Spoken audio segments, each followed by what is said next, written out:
आपने अक्सर देखा होगा कि जब भी आप बीमार हो जाते हैं या फिर आपको कोई प्रॉब्लम हो जाती है तो डॉक्टर आपको केवल एक मेडिसिन नहीं देते हैं, आपको 3 या 4 या फिर उससे भी ज़्यादा मेडिसिन दी जाती है।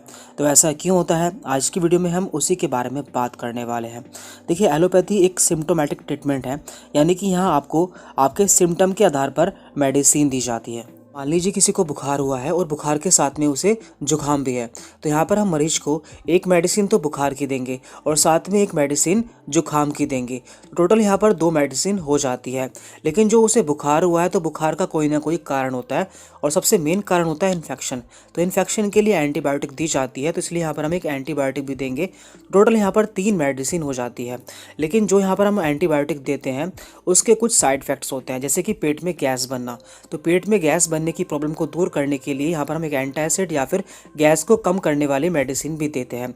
तो कुल मिलाकर यहाँ पर 4 मेडिसिन हो जाती है। और कभी कभी जब मरीज को कमजोरी लगती है या फिर उसमें विटामिन की कमी हो जाती है तो डॉक्टर्स साथ में एक मल्टीविटामिन को भी ऐड कर देते हैं। तो इससे हम एक एग्जाम्पल से समझ लेते हैं। मान लीजिए कोई मरीज हमारे पास में आया है और उसे बुखार है यानी कि फीवर है, साथ में उसे कफ है यानी कि खांसी हो रही है, हेडेक है, सर में दर्द है, रनी नोज़ है यानी कि उसकी नाक बह रही है, और स्नीजिंग यानी कि उसे छींकें आ रही हैं। तो ऐसे कंडीशन में हम उसे कौन कौन सी दवाएं देंगे तो इसे हम जान लेते हैं। और देखिए, यहाँ पे जो हम मेडिसिन यूज़ करने वाले हैं ये केवल आपके नॉलेज के लिए, आपको इनमें से कोई भी दवा खुद से यूज़ नहीं करनी है, क्योंकि हर पेशेंट की कंडीशन में मेडिसिन अलग हो सकती है। तो यहाँ पर हमने बात की है फीवर, कफ, हेडेक, रनी नोज़ और स्नीजिंग की। सबसे पहले हम कोशिश करते हैं कि हम ये जान पाएँ कि जो मरीज है उसकी मेन प्रॉब्लम क्या है या फिर उसकी बड़ी प्रॉब्लम क्या है। तो यहाँ पर जो मरीज आया था उसकी जो मेन प्रॉब्लम थी वो था फीवर और हेडेक, यानी कि उसे काफ़ी तेज़ बुखार था और काफ़ी तेज़ उसके सर में दर्द था। तो बुखार और सर दर्द दोनों के लिए हम पैरासीटामोल टैबलेट यूज़ कर सकते हैं। इससे ये फ़ायदा होगा कि हमें इसके लिए अलग अलग दवाएं नहीं देनी पड़ेंगी और एक ही टैबलेट से पेशेंट की दोनों ही प्रॉब्लम ठीक हो जाएंगी। देखिए, हम जितनी कम मेडिसिन यूज़ करते हैं उतना ही अच्छा रहता है। तो यहाँ पर हम PCM 500 या फिर डोलो 650 mg इन दोनों सिम्टम्स के लिए यूज़ कर सकते हैं। इसके बाद पेशेंट का जो अगला सिम्टम है वो है कफ, यानी कि पेशेंट को काफ़ी खांसी है, तो खांसी के लिए यहाँ पर हम बेनाड्रिल सिरप यूज़ कर सकते हैं या फिर उसे दे सकते हैं। इसके बाद है रनी नोज़ एंड स्नीजिंग, यानी कि जो पेशेंट है उसकी नाक बह रही है और साथ में उसे छींकें आ रही हैं। तो ये दोनों ही एक एलर्जी के साइन है या फिर एलर्जी के सिम्टम है। तो ऐसे में हमें एक एंटी एलर्जिक मेडिसिन यूज़ करनी होगी। तो इसके लिए यहाँ पर मोन्टेर LC टैबलेट यूज़ की गई है। मोन्टेर LC एक एंटी एलर्जिक मेडिसिन होती है जिसमें कि 2 सॉल्ट पाए जाते हैं।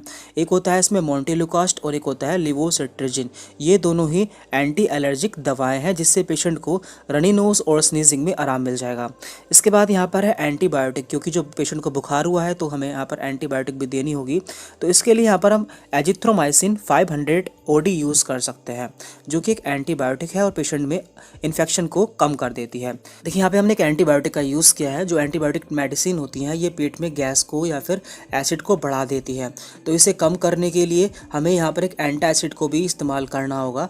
तो यहाँ पर हमने मेडिसिन यूज़ की है एजिथ्रोमाइसिन, तो ये पेट में गैस को बढ़ा देती है या फिर गैस्ट्राइटिस की प्रॉब्लम को बढ़ा देती है।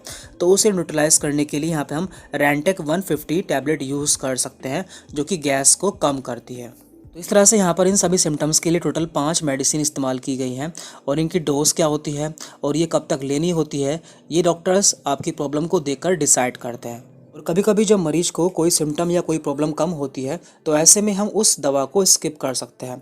मान लीजिए जो मरीज था इसे खांसी कम हो रही है, तो ऐसे में हम कफ सिरप को स्किप कर सकते हैं, यानी कि बेनाड्रिल सिरप को हटा सकते हैं। यानी कि हमें कोशिश करनी होती है कि हम जो मरीज है उसे कम से कम दवाओं में ठीक करें। यानी कि यदि पेशेंट की प्रॉब्लम कम होती है तो यहाँ पर हम कम दवाओं का इस्तेमाल कर सकते हैं, और यदि ज़्यादा होती है तो हम यहाँ पर हम मेडिसिन्स को बढ़ा सकते हैं। और कभी कभी जो पेशेंट होता है उसकी प्रॉब्लम बहुत ज़्यादा बढ़ जाती है, तो ऐसी कंडीशन में हमें एमरजेंसी की ज़रूरत होती है, तो ऐसे में हम इंजेक्शंस का भी इस्तेमाल कर सकते हैं। और यदि आप ये जानना चाहते हैं कि कौन सी बीमारी में कौन सी मेडिसिन्स दी जाती हैं या फिर कौन से कॉम्बिनेशंस दिए जाते हैं, तो आप नीचे कमेंट बॉक्स में बता सकते हैं। हम उस पर भी जल्दी ही वीडियो अपलोड कर देंगे। Thank you very much.